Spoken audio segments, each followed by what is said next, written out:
Hi, this is Sarit Switzer, and welcome to the It Is Taught podcast, a podcast devoted to the teachings of Rabbi Shneur Zalman of Liadi as recorded in his most famous work, the Tanya. My hope for this show is to make these teachings accessible and relatable to the average person, regardless of prior Jewish education or affiliation. The episodes follow the prescribed daily study portions and are meant to serve as practical lessons in how to live your life as your true self and develop an authentic and powerful relationship with your Creator. I have personally experienced the effects the study of this work has had on me, and I'm excited to share what I can of this knowledge with you. So please join me on this journey of learning, self-growth, and connection with your source.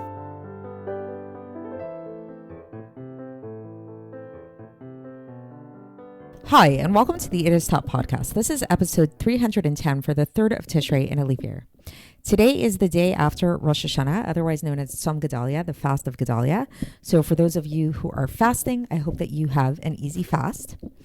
And as a heads up to today's episode, maybe a little bit of a disclaimer here, I want to kind of just remind myself maybe and remind you guys as to why I decided to do this podcast and what I was hoping for this podcast to be. So, and what I was hoping it would not become, and which I don't want it to become. So I don't want this podcast to be a shir, just another Tanya shir. There are lots of Tanya shirim out there, and I encourage all of you to go listen to some Tanya shirim as a nice addendum to this or to your own learning.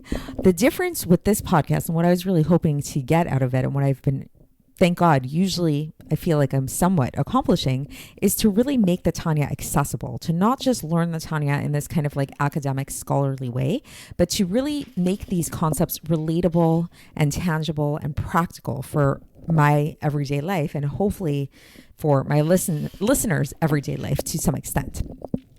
Now, sometimes this is easier than others. Sometimes I read the Tanya and I'm like, oh, wow, this really reminds me of something that I just went through in my life or something I read or whatever. Other times it's a little bit more difficult and it takes a little bit more work. So I will say today's Tanya is a very dense one. It gets quite esoteric, and it took me a lot longer to prepare this episode than some of the other ones I have in the past. There's a lot there. It's quite esoteric, and we're really getting into the nitty gritty, and it's a little technical.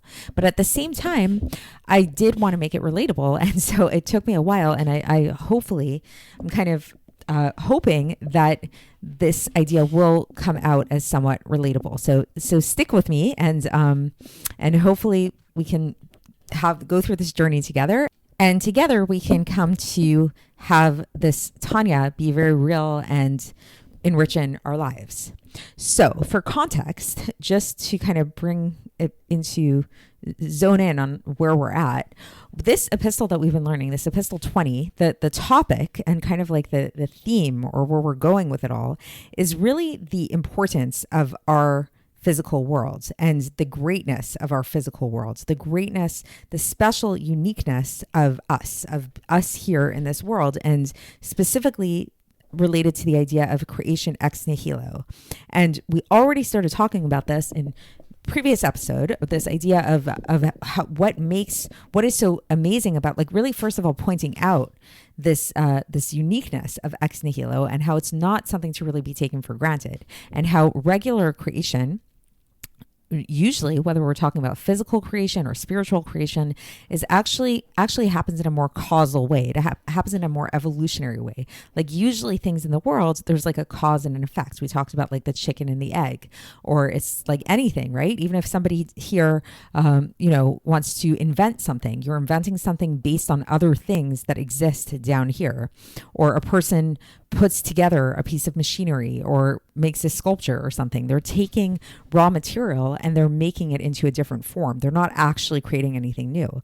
And we actually spoke about how this is actually what Hashem does in the spiritual worlds, that as throughout all of the spiritual worlds, there's this chain of descent, this evolutionary pattern that happens, cause and effect. It's called in Hebrew Ilah ve'Alul, that creates most of the worlds. Like that really is like all of the spiritual worlds that are above us go through this evolutionary descent of cause and effect. And the exception to this is our physical world, which is what is really unique about our physical world, which is this creation something from nothing, this creation ex nihilo. Because we spoke about this idea that physicality is something that is so totally different than spirituality, and how thus it's like, how is it? It's not an evolutionary thing. Like, you can't evolve from spirituality to physicality. It's two totally separate things. So the leap, the jump from spirituality to physicality was such a tremendous leap that it really was this idea of something from nothing. We talked about this idea about how God is not spirituality. People mistakenly make that assumption that when we talk about spirituality, it's synonymous with God or godliness, and they're really not one and the same at all. And in fact, true godliness is both spiritual and physical. And not only that, we spoke about how God is also not infinite. God is infinite and finite. God is both of these things. God created these terms. He created these definitions. So when we talk about God, God is really the source of both spirituality and of physicality. And what we're going to be really focusing in on today is this idea that, in fact, not only is God the source of spirituality and physicality, but there's actually something about this power of ex nihilo, which is the ultimate source of physicality, in which God's essence is actually a little bit more, it's actually more present. It's more, not that it's not there in other cases, but it's more expressive. God's essence is more expressive in his power of ex nihilo than it is in his power of causality, in other words. Another way to say this in more kind of Kabbalistic terminology is that the creation ex nihilo comes about specifically through the vessels, through God's vessels. So we know that there are two primary modes by which God expresses himself. There's the vessel, there's the mode of light, which is very radiant. It's very expressive. It's sort of like a person. When we say let your light shine, we mean like, express yourself, really be out there. And when we think of a vessel, we think of that as being much more contained, much more concealed, much more hidden. And so it's kind of like this counterintuitive thing where, while that's true on the one hand, on the other hand, we know that when it comes to expression, light is by nature limited, because you can only express so much. You can only express, even if you speak many, many words or whatever, at some point those words are going to end. If you draw many paintings or whatever, that at some point you're going to run out of ink, right? Versus a vessel, the power of a vessel is it's infinite, because a vessel is not the ink. The vessel is the paper that you're drawing on, or the space that you're drawing on, or the paintbrush itself, which can create infinite numbers of paintings. And we began talking about the origin spiritually of these vessels. Where does it come from within the map of godliness? So we know that in Kabbalah, there's like this kind of map of godliness, which is the way by which God expressed himself to us. So obviously there's a level of God that's beyond all of this. That's like essence of God that we can't access, that we cannot ever understand. But on the other hand, when we look in Kabbalah, when we look in Chassidus, it does give us this map, which is like kind of something that God gave us. It's like a map to try to grasp somewhat of him, to try to understand God, at least insofar as how he chose to reveal himself to us. So within this map, we spoke about the fact that there are 4 general worlds. There's Atzilus, Bria, Yetzirah, and Asiya. And we spoke about the idea that Atzilus is the highest of all the worlds, and it's actually really unique and different than the other worlds in the sense that it's not really a world in the fullest sense, because the world is the concept of olam in Hebrew. It comes from the word helem, to hide. And when we say a world, it means something other than God. There's God and then the world that he creates. So really the first world, like in the fullest sense, is actually the second world, which is the world of Bria, the world of creation. That's when an actual creation happens. There's something, when you create something, it's something other than you. But when we talk about the world of Atzilus, which is above the world of Bria, this is the world of emanation. And that's the world which is really in the realm of theory. It's in the realm of the theoretical. We likened it to sort of like in the conception of a child. It's before the child is actually conceived. It's where the potential of the child exists in the body and the mind of the mother and father. It's there, but exists in potential. And insofar as it existing in potential, it has no separate entity of its own. The child is one with the mother and the father. This is the world of Atzilus. So this world of Atzilus is going to be kind of like our abode for the next little while. And today we're going to be kind of like exploring within this world of Atzilus, like what is going on there. And we've actually started this journey, right? So yesterday we spoke about the idea that the origin of this this power of creation ex nihilo comes from a place within Atzilus that's called the Malchus of Atzilus, and it's specifically the vessels in the Malchus of Atzilus. So, meaning to say that the origin of this ability, this ex nihilo power, comes from the vessels of the 10 spheros that are found in Malchus of Atzilus. And we spoke about some other things that come from this place of the vessels of the Malchus of Atzilus, amongst which one of the things was the bodies of the angels come from that place. So that's all a recap of yesterday. Today, we're going to talk about this interesting category of things which are found within Atzilus, and they are somewhat kind of like reminiscent and resemble in certain ways the vessels of Malchus of Atzilus, but yet they're actually one step below that. They're actually not exactly the vessels of Malchus of Atzilus, and they're actually not the vessels of anything within the world of Atzilus. They're actually one step below the vessels within Atzilus. And so what are these things that are one step below the vessels? These are, interestingly, the souls of the angels and the souls of Jewish people. So very interesting. So this is again an example of like when we think of spirituality, when we think of souls, we tend to think of that as being higher. We tend to think of that as being loftier, as more godly in a way than physicality, than coarse physicality. But what the message of today's Tanya, at least what I took out of it, is that's actually not the case at all. And that while on the one hand, yes, there is a more like kind of etherealism to these spiritual forces, this spirituality itself actually handicaps them in a way and limits them and doesn't let them manifest truly beyond their world. They're stuck in that world of Atzilus. They cannot create something from nothing the way that the vessels can. So let's get into the text now and just see how the Alter Rebbe explains all of this, and we'll kind of try to explain these ideas more as we go along. And again, for context, we are in the middle of Epistle 20 of Iggeres HaKodesh today. And so the Alter Rebbe begins, and he says that the souls of the angels, and this is in contrast because yesterday, again, we spoke about the bodies of the angels and how the bodies of the angels came from these vessels in Atzilus, right? But now by contrast, now we're going to talk about the souls of the angels. The souls of the angels came about through what's called the Zivug Hanshikin. It's a union of kissing. So there was a kissing of the spheros. It was the spheros kissed. And then we say the souls of man came about through the union of the Zer Anpin and the Nukva of Atzilus. So again, not to get too Kabbalistic, but the Zer Anpin is the 6 emotive attributes. The Nukva is the Malchus of Atzilus, that last attribute in Atzilus. So the union of the 6 emotive attributes, which are masculine, and the feminine Malchus, this within the world of Atzilus, this creates the souls within the world of Atzilus before they come down into the lower worlds of Bria, Tzir, and Asiya. And so these two things, we're talking about the souls of the angels and the souls of people. These cannot be put in the category of being a yesh. They're not what we call a something or something. They don't have any substantial existence in and of their own, but rather we say that they are like an aspect of godliness that is very, very contracted.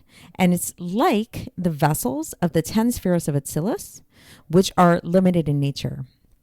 So at first glance, this seems to be saying that these souls of the angels and the soul of man are the same thing as the vessels, but it doesn't say that they're the same thing as the vessels. It's saying they're like the vessels. And the reason why they're like the vessels is because just like the vessels of Atzilus have limitations to them, so too do these things, these souls of the angels and the souls of men, they are limited in nature.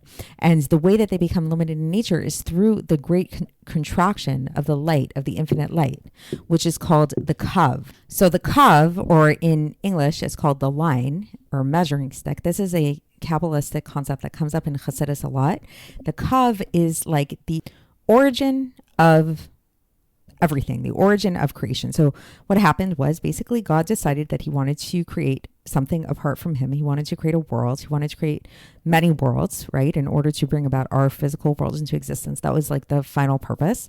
And so in order to do that, step one was actually to remove himself, to actually make space for other, because really ultimately nothing exists other than God.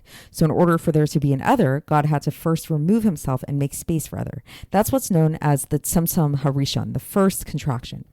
After that first contraction, okay, so God totally removed himself, so to speak, at least from the visible, from the perceptible experience of otherness. Then he slowly put himself back in. But the way he did this was in a very, very measured way.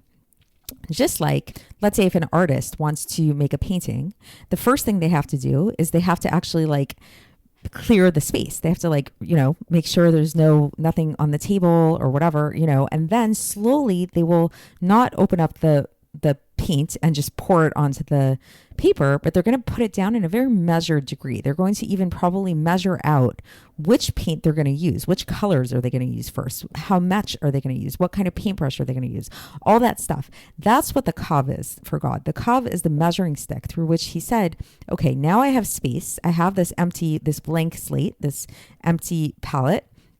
What am I going to put there? So that figuring out what I'm going to put there, that measurement, that ability to actually measure, that's what's known as the kav. So the kav is the origin of everything we know of as finitude. So going back to our text, why we're bringing up the kav here is we're saying that this kav is vested within these souls of the angels and within these souls of people, which gives them this limitation. And this is why they're likened to the vessels of the spheres of Atzilus. And this kav is vested within the souls, specifically we're talking about the souls, within the different levels of the souls. Within specifically, the Alter Rebbe focuses on the internal aspects, the levels of the souls, the nefesh, ruach, and neshama of the souls. So this kav is vested within their nefesh, ruach, and neshama, and the Alter Rebbe actually likens this to what happened in the Tzimtzum Harishon, in the first Tzimtzum, what happened. So again, where God created this void, and then God brought back that measuring stick, the kav, in order to create the world. This kav, similar to, is how godliness is vested within these souls.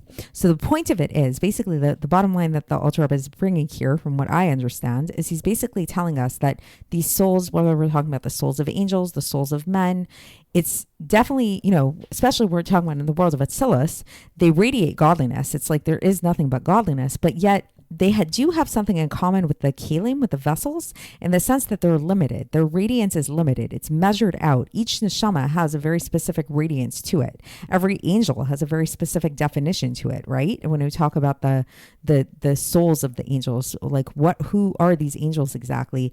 The souls of men, the souls of people, they have a specific definition to it. But even if their definition is pure godliness, and by virtue of the fact that they have this specific definition, they actually become a slave to their definition, as we'll see, because the Alter Rebbe goes on and he says that we see that even after these souls eventually came down from the world, from Atzilus to this world. So we know that the not all souls come from Atzilus. Different souls come from different worlds, but the souls of tzaddikim tend to come from this world of Atzilus, this highest world. And we see that the original tzaddikim, the original really righteous people, then they were so defined by this the soul level of their origin of the soul level of Atzilus. This was their whole definition, that they could not be anything other than godliness. They were actually even though they were actually physical people down here who had physical mortal lives, they were so connected to their soul level that they actually could not separate from God. They actually couldn't be anything other than God.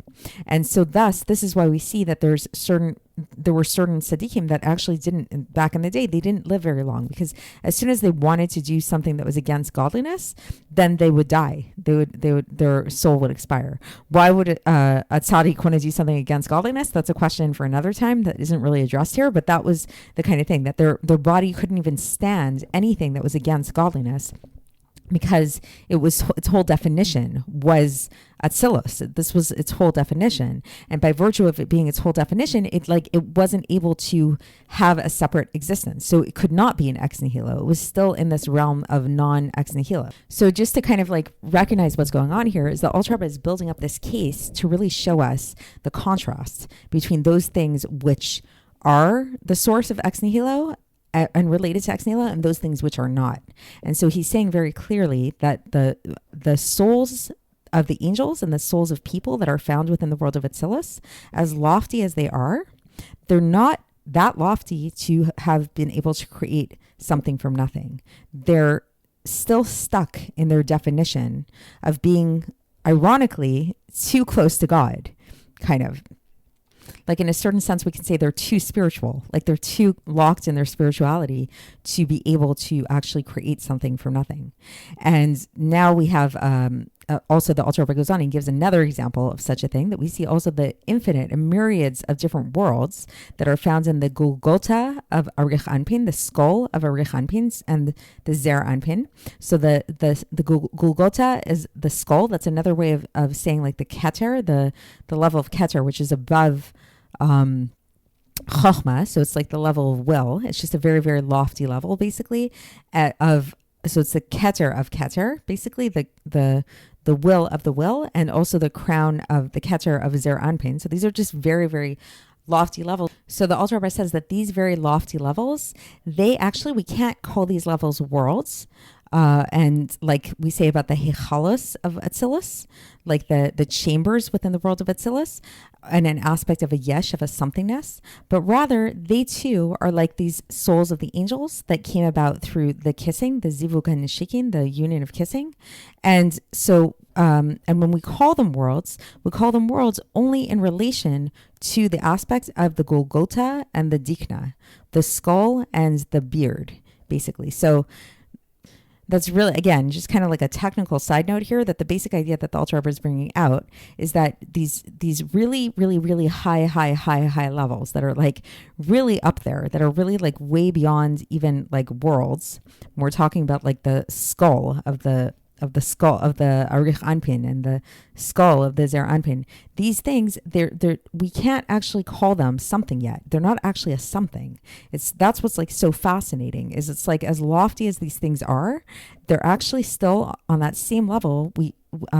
They're just like the angels. They're just like the souls of the angels, and they're just like the souls of people, that as lofty as they are, they're not quite a something. They don't really have a separate identity. They don't really have an existence of their own. And we only call them world, which implies that they are something as in terms of an existence of their own. We only call these things worlds, these levels, in relation to the aspect of the Golgotha or the Dikna, which are these very Kabbalistic things, but they're not actually worlds. And by virtue of them not actually being worlds, they're not actually godliness to be able to create something from nothing, because they already emerged out from the vessels of the 10 spheros, within which this kav is vested, and this kav comes from the infinite light of God. And so basically what the Alter Rebbe is saying here, there are different types of revelations, we can call them, or worlds or energies or that kind of thing. And some of these are quite lofty, like the souls of angels, the souls of men, these really high up there worlds where we're talking about skulls and beards and, keter and crowns and all kinds of things like that. But then there's this very specific category, which is this category of vessels. And this category of vessels has within it what's found within this category of vessels, invested within this category of vessels, is what's known as the kav, this measuring stick. And this measuring stick comes from the infinite light of God. And so by virtue of it coming from the infinite light of God, it's sourced in origin, or the origin of which is in this infinite light of God.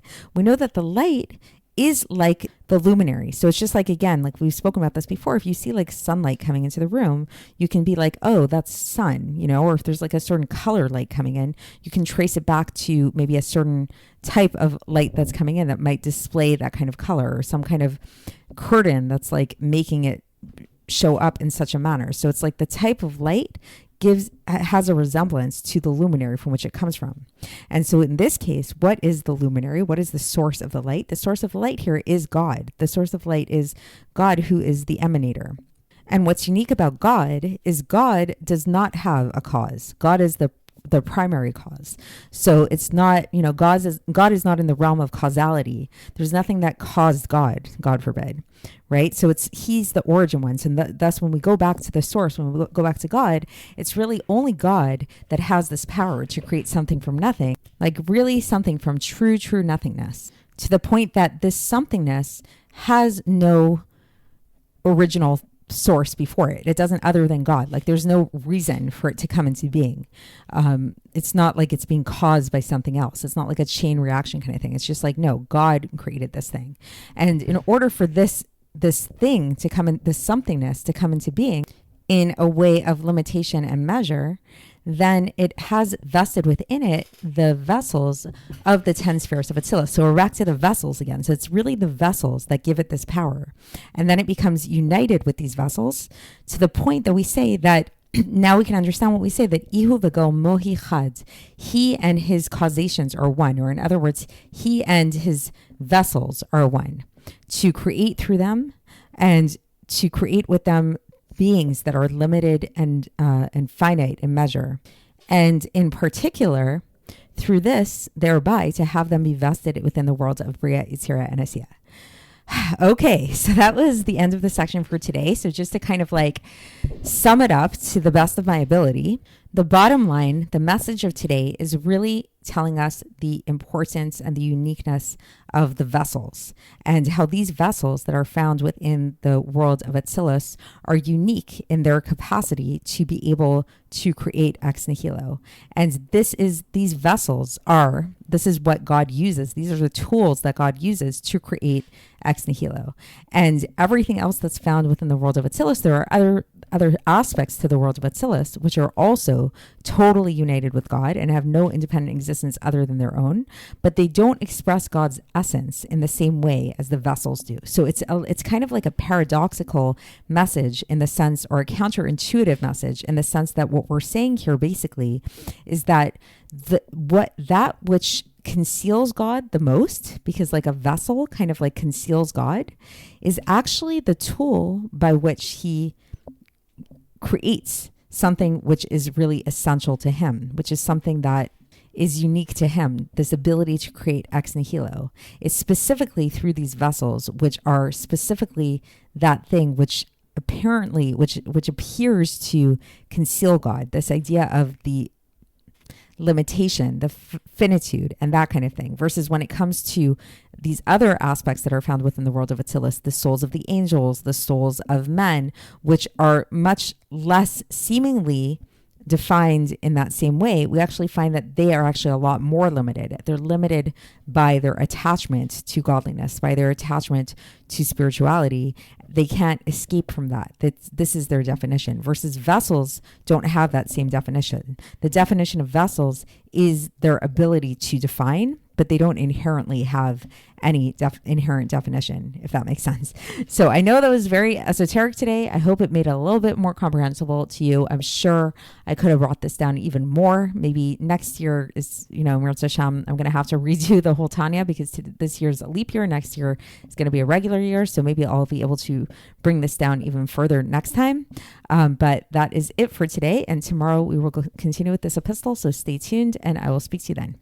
Thanks for listening to the It Is Taught podcast, hosted by Sarit Switzer. This podcast is dedicated in loving memory of my maternal grandfather, Avraham Yitzchak ben Binyamin HaKohen of blessed memory. Music by Shoshana. If you enjoyed this episode and would like to support the show, please share it with others and subscribe on YouTube, Apple iTunes, Spotify, or wherever you listen to podcasts. And make sure to leave us a 5-star review. To find out more about the It Is Taught project, including more information on my soon-to-be published book, please visit our website, itistaught.com. To catch the latest from me, follow me on Facebook, Instagram, and Twitter. Looking forward to speaking with you tomorrow, and until then, have a great day.